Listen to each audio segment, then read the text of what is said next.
তৃণমূলের অন্দরে কল্যাণ বন্দ্যোপাধ্যায়ের বিদ্রোহ নিয়ে যখন তোলপাড়, ঠিক তখনই অভিষেক বন্দ্যোপাধ্যায়ের উপর নেমে এলো আরও এক বিরাট ধাক্কা।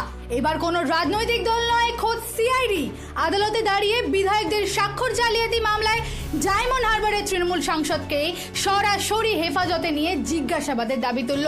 এদিন হাইকোর্টে এই মামলার শুনানি চলাকালীন সিআইডি স্পষ্ট জানায়, অভিষেককে দেওয়া 3টি নোটিশের মেয়াদ শেষ, তাই তারা নতুন করে আইনি রক্ষা কবচ পাওয়ার কোনো অধিকার নেই। এমনকি সিআইডির আরও দাবি, অভিষেক স্পিকারের কাছে যে রেজলিউশন পাঠিয়েছিলেন সেখানে বিধায়কদের সই সবই জাল ছিল। এমনকি তদন্তে নেমে গোয়েন্দারা জানতে পেরেছেন, কাগজে যে তারিখ লেখা ছিল সেদিন নাকি অনেক বিধায়ক আসলে উপস্থিতই ছিলেন না। সিআইডি সরাসরি তোপ, এই জালিয়াতি অভিষেক নিজেই করেছেন আর সত্য উদ্ঘাটনে তাকে হেফাজতে নিতেই হবে। সিআইডি যখন একের পর এক তোপ দাগছে, ঠিক তখনই আদালতে পাল্টা প্রতিরোধ গড়ে তোলেন অভিষেকের আইনজীবী অয়ন ভট্টাচার্য।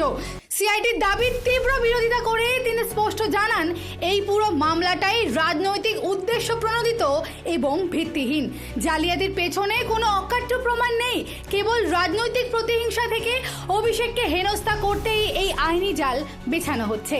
একদিকে কল্যাণ বন্দ্যোপাধ্যায়কে শেষ মুহূর্তে অভিষেকের মামলা থেকে সরিয়ে দেওয়ায় তিনি চরম ক্ষুব্ধ, এমনকি তৃণমূল থেকে সরে যাওয়ারও সিদ্ধান্ত নেবেন এমনটাও জানিয়েছেন।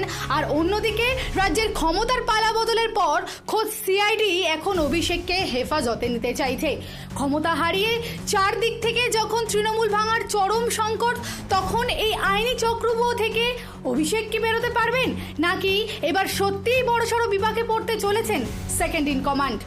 দিশা দাসের রিপোর্ট, হেডলাইন্স, কলকাতা। আনন্দ আর ভালোবাসার দীপ্তিতে গড়া সমুজ্জ্বল পরমা, ঠিক তোমারই মতো। শ্যাম সুন্দর কোম্পানি জুয়েলার্স, আগরতলা, উদয়পুর, ধর্মনগর, কলকাতা।